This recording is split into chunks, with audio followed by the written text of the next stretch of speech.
Started the recording. So I'll introduce myself. So let's get started here. So to introduce myself, I'm Peter Darrow, managing partner of Happy Wellness Group.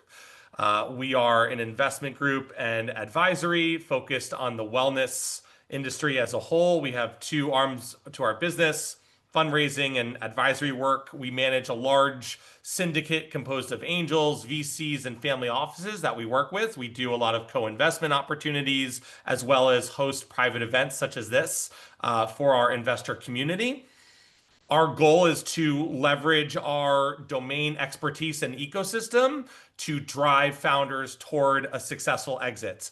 And we're really excited to be kicking off this new educational series called our Lunch and Learn today with Lori, one of our partners, Lori Sasso-Banani, based on cracking the PR code, unearthing a hook for investors.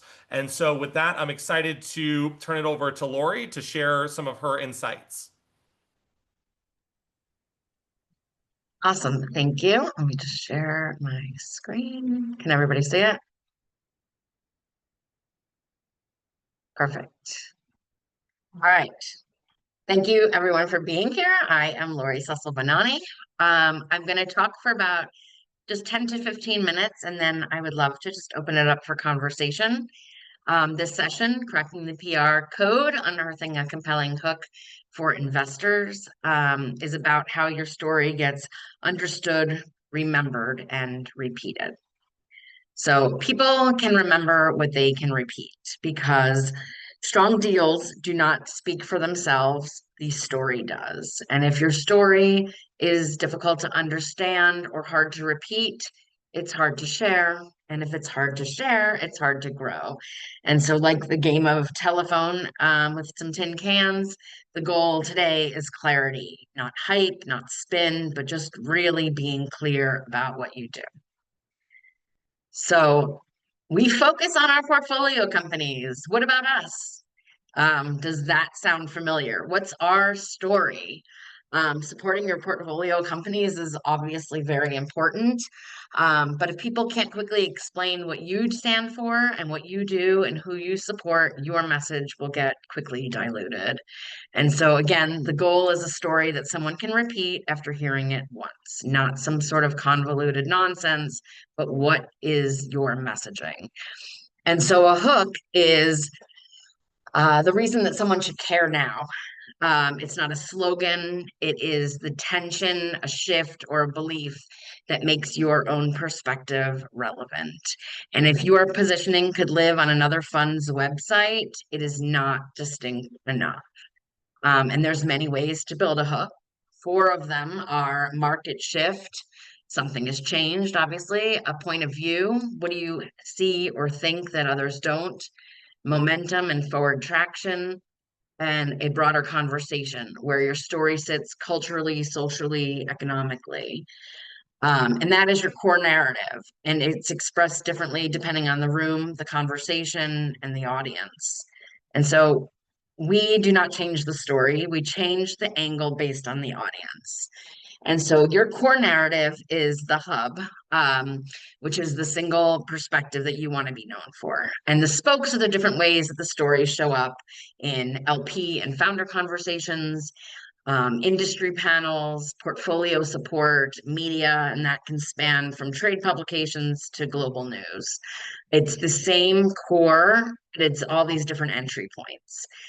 And so when things go haywire is when you want to say everything and include the kitchen sink, and I'll talk about that in a second. But when the core is strong, the angles are easy. So let me explain what I mean. So let's take a healthy snack brand.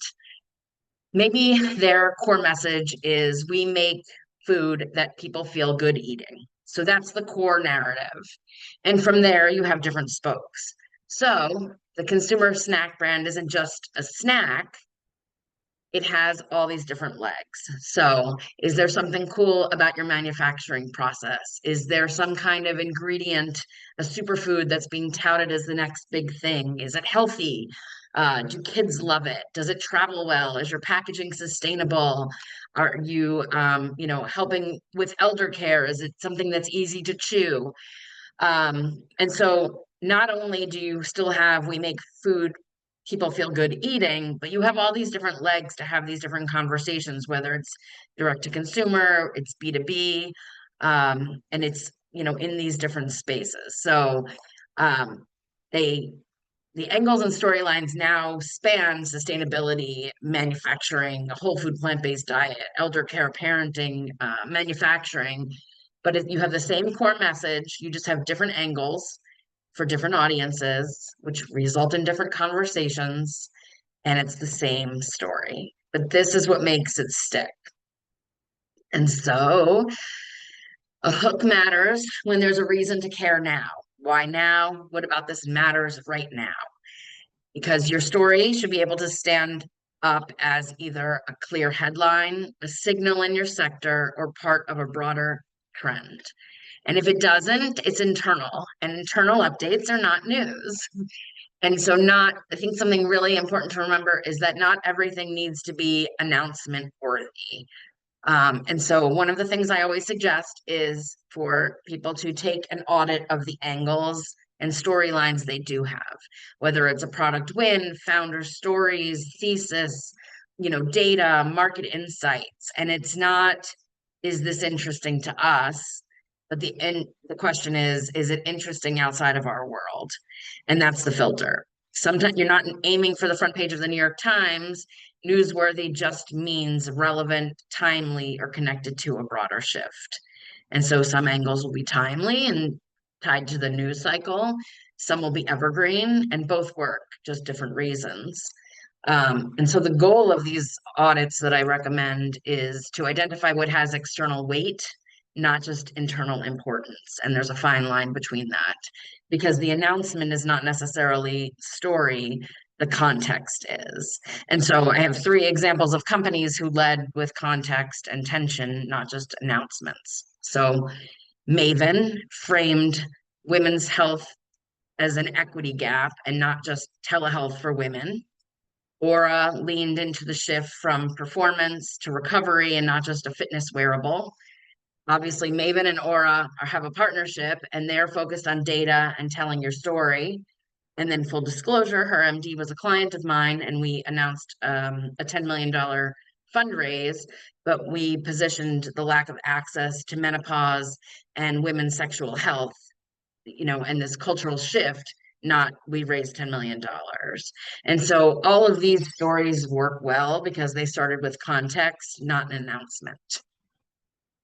And so my roller coaster example is as you go up a roller coaster, you go up slow and steady. And so that is equivalent to building thought leadership. Who you are you an expert in the space? And you get to the top of the roller coaster, and that initial flip of your stomach is the news. It's not the kitchen sink, it is simply the news. If there's a launch, it is the announcement about the launch, not the kitchen sink. But when you go down the roller coaster, how do you maintain that momentum? And that's where all those spokes come in. And obviously, it's a roller coaster, it goes up and down. This process repeats itself indefinitely. And so, one of the frameworks that is, easy to use, obviously, writing it in your own words, well, that's the building, is we believe, insert audience, are facing tension or shift. So we do X differently to create the outcome. And so this is pulled from like a bunch of different frameworks, but this really helps, pull out what that story could look like.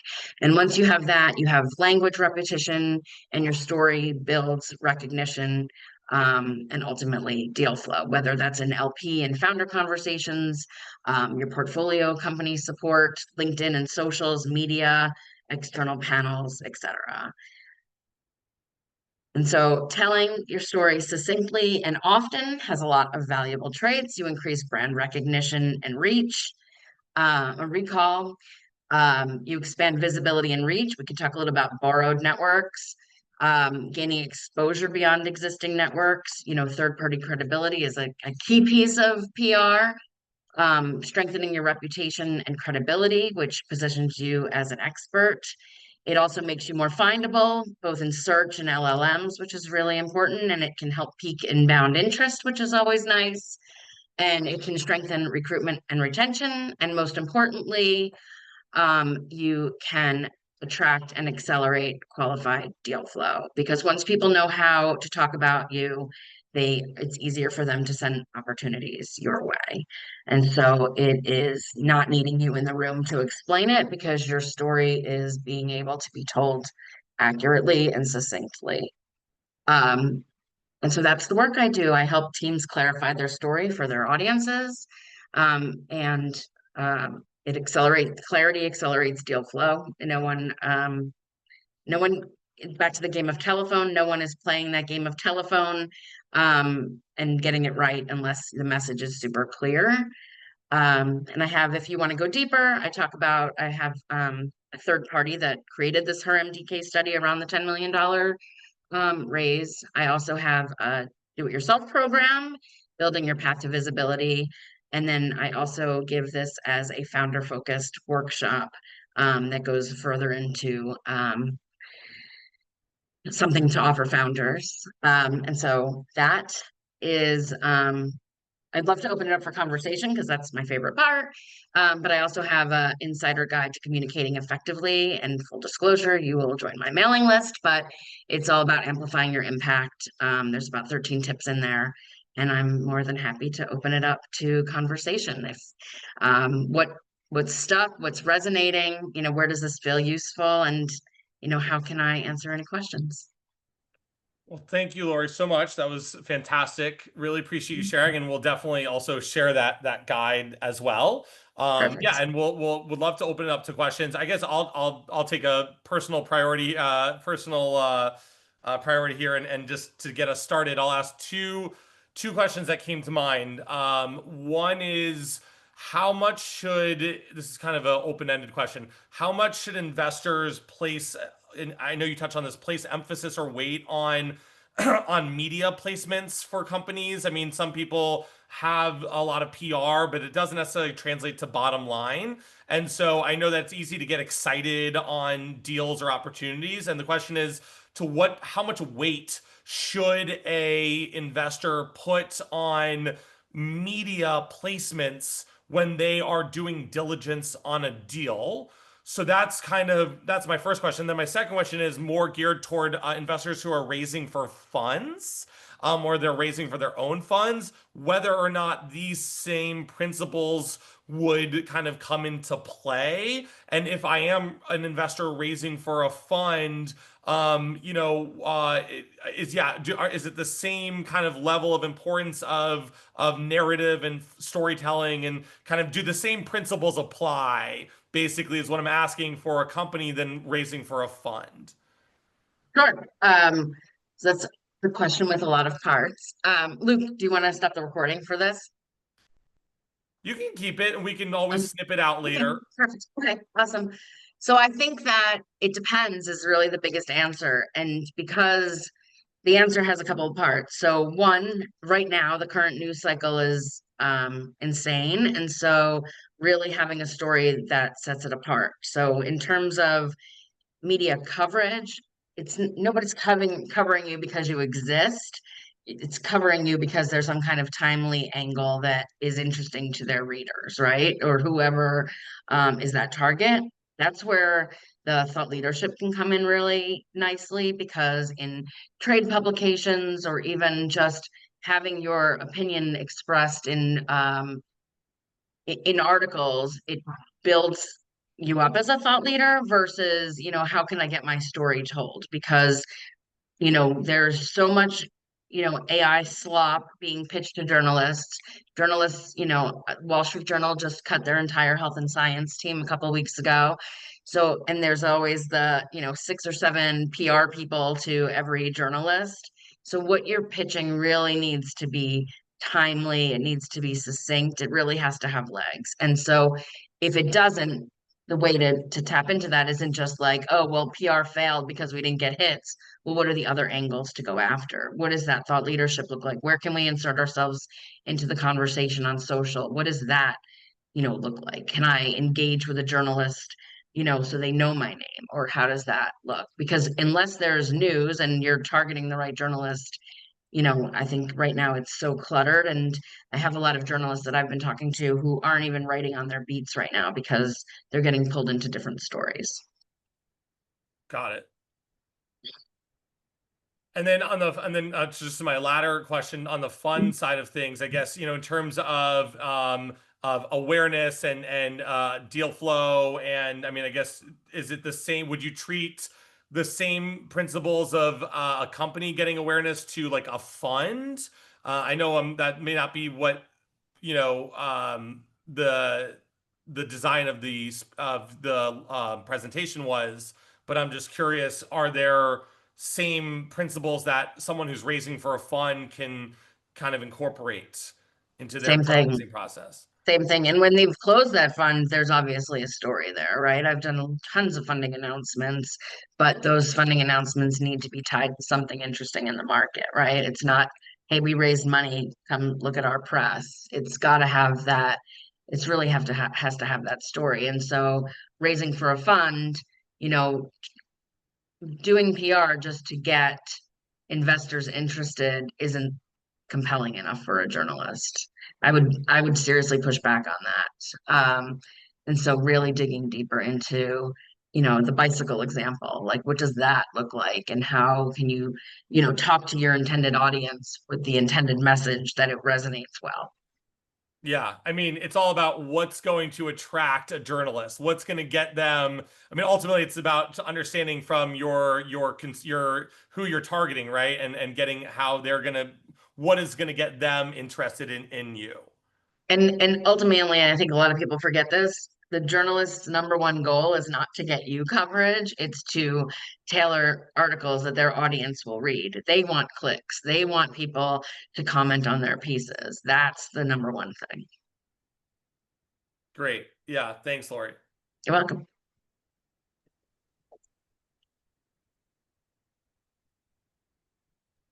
Sarah, go ahead.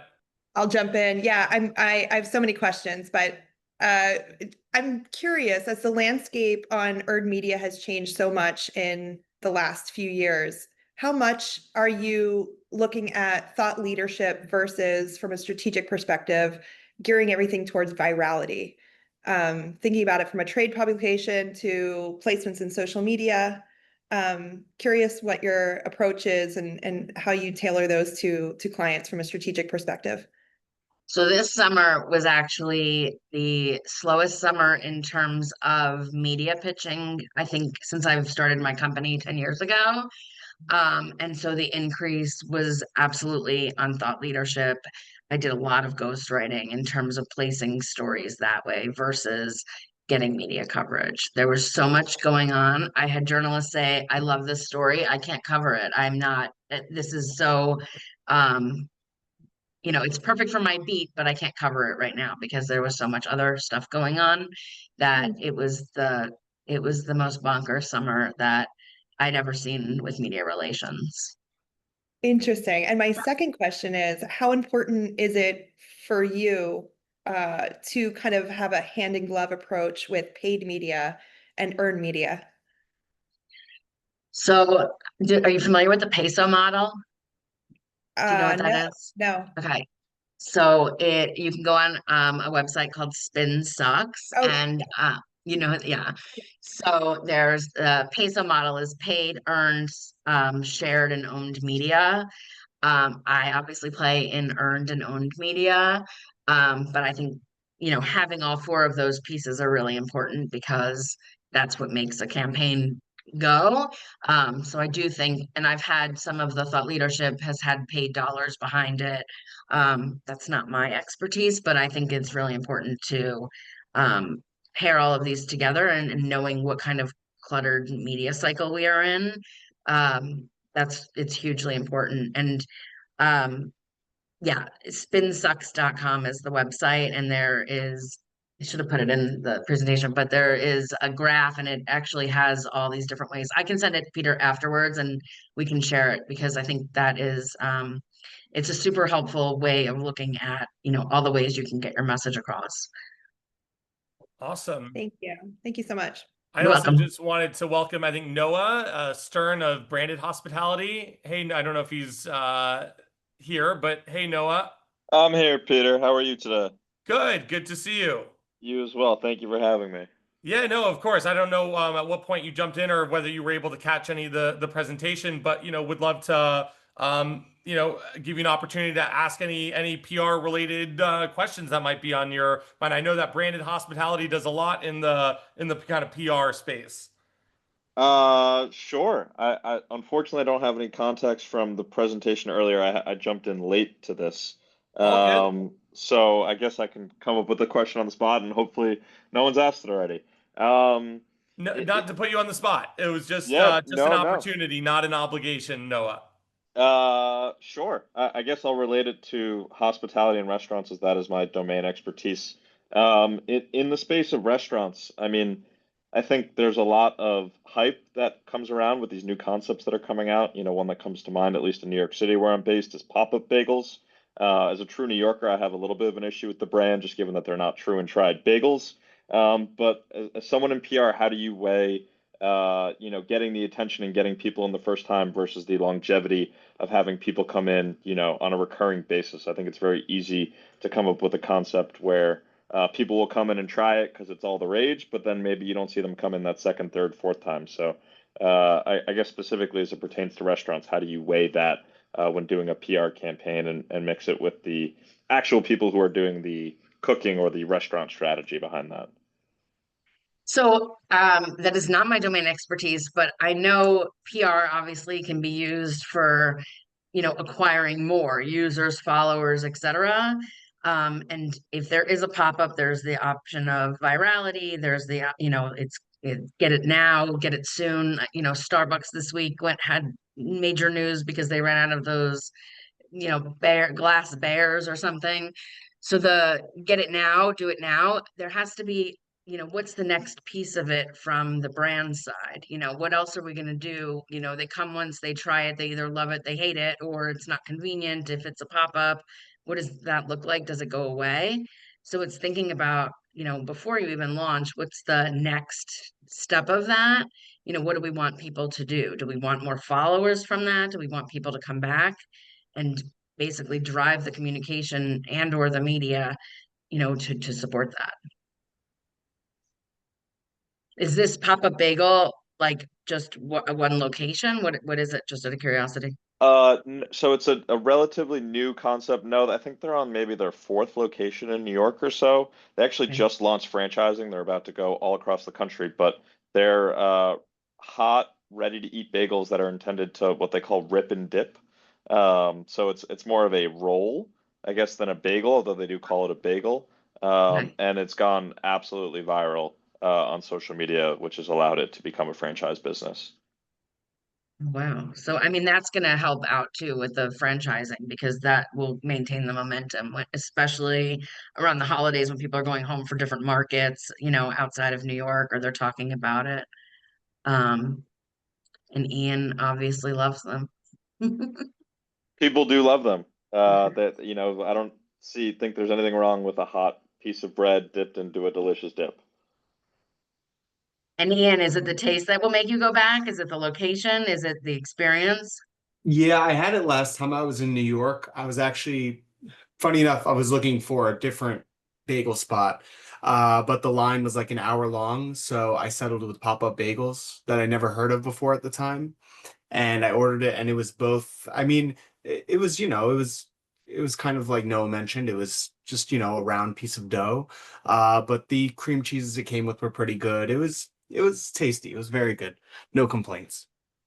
Yeah, so I think one of the other things is, what I heard was cream cheese, right? So if they launch limited edition flavors or something like that, that can be newsworthy, in potentially, one of the angles I talked about earlier. But, what would make them keep going back, besides the taste, right? Like, is it convenient? Is it out of your way? Is it, oh, now it's a franchise or it's near me? But what are those, specific features in that?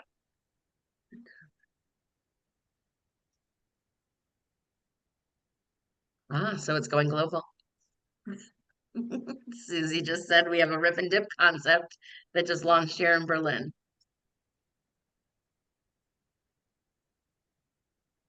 Awesome. Thanks, Noah.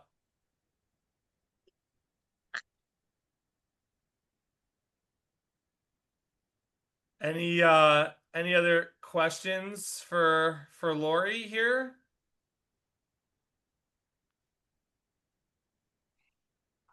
I have one.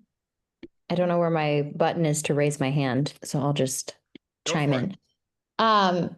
So curious, as a emerging manager, so and a former marketer, I'm always wondering not only like the story that I want to tell about my fund, as you mentioned, the audiences like LPs or like thought leadership as an investor, but also what do you think is a good guidance for the way we should talk about our investments or our portfolio companies? Like, do you think that's something that funds should be doing more of and supporting that like flywheel by owning some of that storytelling or providing that value like beyond a check, right? Investors always say, oh, we'll help you grow and we'll help you do all these things. And sometimes it's AWS credits or Slack discounts, right? But do you think that PR is something that funds could and should sort of offer as a value add to their portfolio companies? And if so,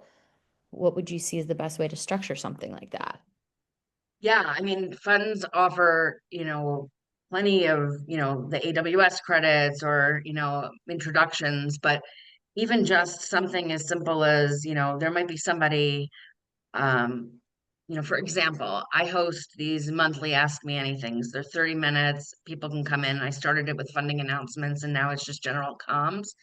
And I get the earliest stage founders who are like, I want to be in TechCrunch. And it's like, you don't even have product market fit yet. So it's all about going back to educating, what does PR ultimately look like? And that roller coaster example um, is really, the slow and steady building that. Because once you get to the top of the roller coaster and you have actual news, you've now dropped breadcrumbs all the way up the roller coaster, if you will, to be able to have that thought leadership. So maybe there are some mentions or, you've been able to be quoted in certain places, but I think one of the biggest things that funds could give value to their portfolio companies is just what is PR and what is realistic. Like the biggest thing is no one is covering you just because. Like I have connections to plenty of journalists, but I'm never going to pitch an AI story to a women's health journalist just because they work at,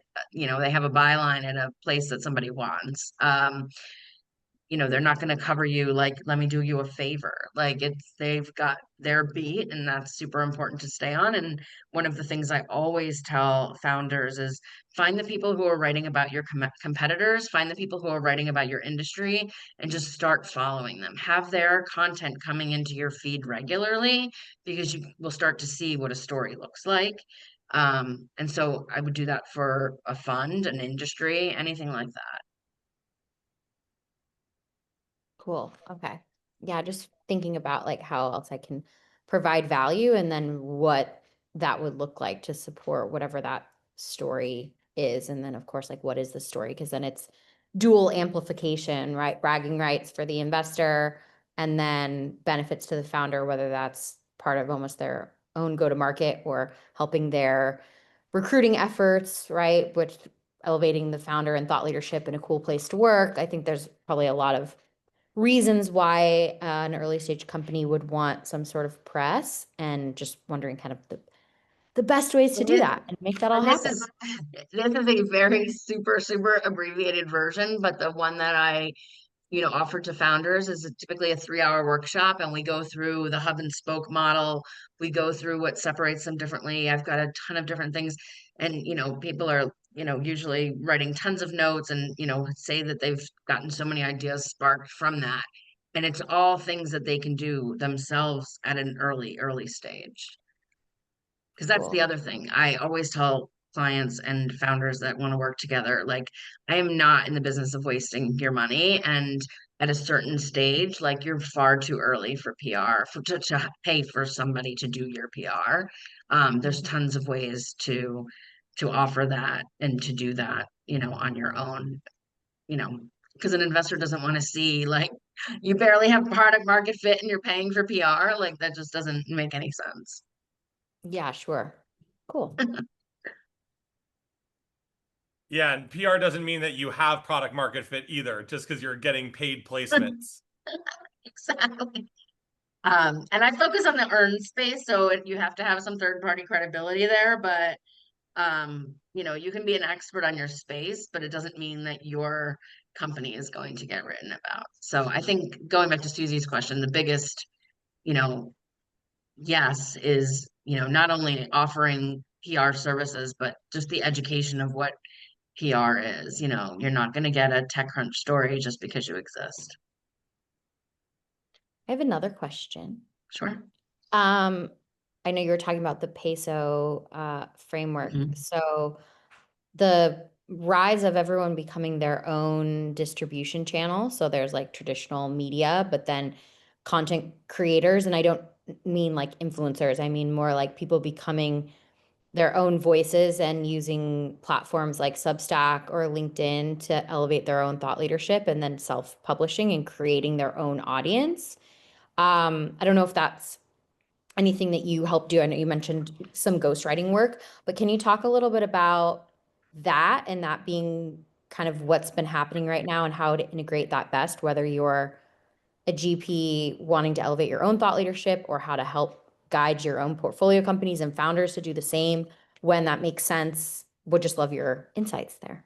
So one of the biggest pieces of LinkedIn or Substack is that those aren't owned channels. Those are um, shared channels, because if either of those platforms go down, you do not have the back end of it. So it's very important to know, like, you need to build your own email list. You need to have your own, you know, website and landing page where these people, you know, your audience can go, because you've seen, you know, Instagram go down, LinkedIn, you know, suppressing some content. Those are not owned by anyone other than those companies. And so knowing that you have to tell your story and reach your audience in other ways. I know plenty of people, especially recently, who have lost their entire LinkedIn accounts for random reasons and have had to rebuild from start. That's not an owned channel. That's not your stuff, but your email list that you're sending to say, I lost my LinkedIn, follow me again, you know, that is your owned channel where you're, you know, building your own list. You have access to that. um, and so being able to build that credibility on those third party sites are great, and it's in the shared space, but knowing how to own it as well. Because, you know, I've gotten plenty of people, and I've written articles for publications that, you know, either go out of business or they take those, you know, bylines of mine down. And so what are you left with? It's got to be your owned place, because those can go down. And you're not really owning your audience when you're expecting them to come to that third party site. Mm. Got it. Okay. Mm. Awesome. Well, I think that will wrap it up here. But again, Lori, thank you so much for all your wonderful insights and all the questions that everyone asked. Really excited to get this content up on our channels, and also Noah will share a copy with you as well. Yeah, you know, just this was our excited to kind of debut our first Lunch and Learn educational series, and we'll be doing more of these in the new year. Thanks everyone for hopping in today and you know, engaging and asking thoughtful questions. So we really appreciate your time. Yeah. Great. Thanks, Thanks Lori. everyone. Thanks, Susie.